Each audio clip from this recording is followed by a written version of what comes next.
मित्रांनो, ठरलं तर मग या मालिकेच्या आजच्या भागामध्ये आपण पाहणार आहोत. सुरुवातीला सायली किचनमध्ये असते आणि तिला भास होऊ लागलेले असतात.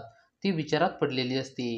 इतक्यात मग अर्जुन किचनमध्ये येतो. तो सायलीला बोलतो की तुम्ही ठीक आहात ना? तुम्हाला काही त्रास होतोय का?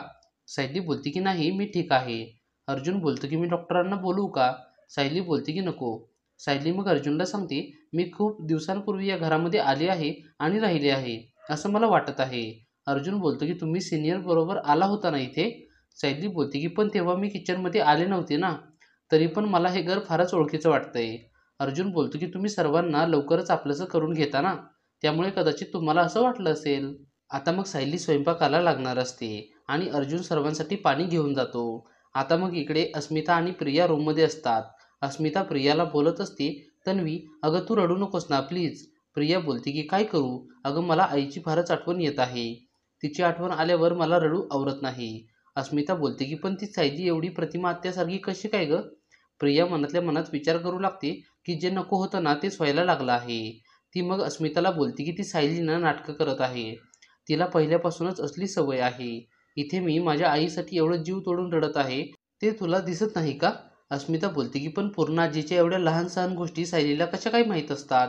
प्रिया बोलते की अगं तिने कल्पना मामीकडून माहिती करून घेतल्या असतील ना, आणि 24 तास घरामध्ये राहिल्यावर कोणालाही त्या गोष्टी माहिती होतीलच. ती सायली ना एक नंबरची नाटकी आहे. आता मग अस्मिताला पण प्रियाचं बोलणं खरं वाटतं. आता मग काही वेळाने सर्वजण जेवण करायला बसलेले असतात. पण पूर्णा आजी आणि रविराज मात्र एकदम शांतपणे बसलेले असतात. अर्जुन मग रविराजला बोलतो की सिनियर, चल ना जेवण करून घे ना. तू जर जेवण करायला आला नाहीस तर मग कोणी सुद्धा जेवण करणार नाही. तन्वी सुद्धा जेवण करणार नाही. तुला चालेल का ते? रविराज मात्र काहीच बोलत नसतो.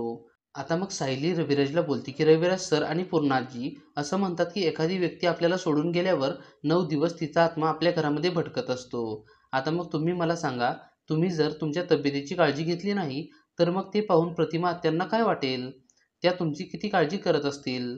तरी पण मग रविराज आणि पूर्णाजीची काहीच रिॲक्शन दिसत नाही. आता मग सायली ताट घेते आणि मग ती रविराज पुढे जाऊन बसते आणि त्याला स्वतःच्या हाताने जेवण भरवू लागते. रविराज सुद्धा सायलीच्या हाताने घास खातो. सायलीने रविराजला घास भरवताना पाहून अर्जुनला फारच आनंद होतो. पूर्णाजी सुद्धा सायलीकडे आश्चर्याने पाहू लागते. आता मग प्रिया लगेच तिच्या जागेवरून उठते आणि मग ती रविराजपाशी जाऊन त्याच्या हाताला पकडून बोलते की चला बाबा, तुम्ही तिथे माझ्यासोबत जेवायला बसा. असं सायलीने घास घास चारल्यावर तुमचं पोट भरणार आहे का? प्रिया मात्र रविराजला तिथून उठवण्याचा प्रयत्न करत असते. आता मग रविराज उठून टेबलवर जेवायला बसतो.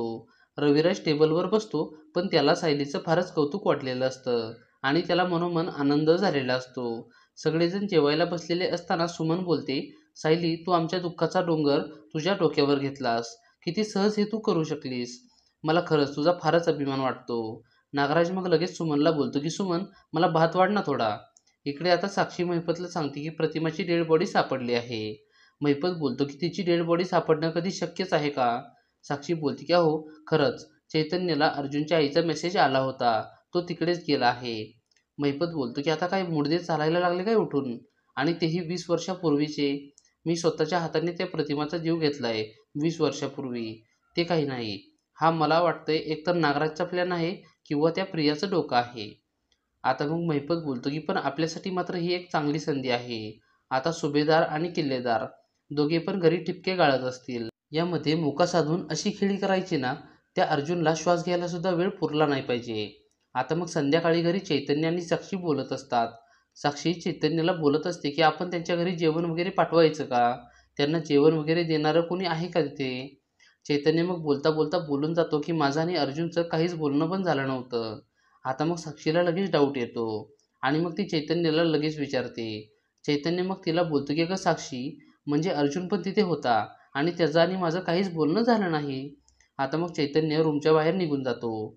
साक्षी मग कल्पनाला फोन लावते. कल्पना फोन उचलते तर मग साक्षी बोलते की मावशी, मी ना साक्षी शिखरे बोलत आहे. कल्पना बोलते की तू मला फोन का केला आहेस? साक्षी बोलते की मला रविराज सरांच्या बायकोबद्दल समजलं. फारच वाईट झालं बघा तेव्हा. मी पण तिकडे खरं तर आले असते, पण रविराज सरांना मी तिकडे आलेलं आवडलं नसतं. पण चैतन्यला तुम्ही मेसेज केला ना ते फारच बरं झालं. आता मग कल्पना बोलते की मी नाही केला चैतन्यला मेसेज आणि मग ती रागाने फोन ठेवते. कल्पना मग असं बोलल्यावर साक्षीला फारच राग येतो. चैतन्य तिच्याबरोबर खोटं बोलतोय हे तिच्या लक्षात येतं. चैतन्य साक्षीबरोबर खोटं का बोलतोय? अर्जुन आणि त्याचं काही प्लॅनिंग तर चालू नसेल ना? असे बरेच विचार साक्षीच्या मनामध्ये येऊ लागतात आणि इतक्यात एपिसोड संपतो. मित्रांनो, आता पुढील भाग हा फारच मनोरंजक होणार आहे. पुढील भाग पाहण्यासाठी व्हिडिओला लाईक करा आणि चॅनेलला सबस्क्राईब करून आम्हाला थोडासा सपोर्ट करा. धन्यवाद.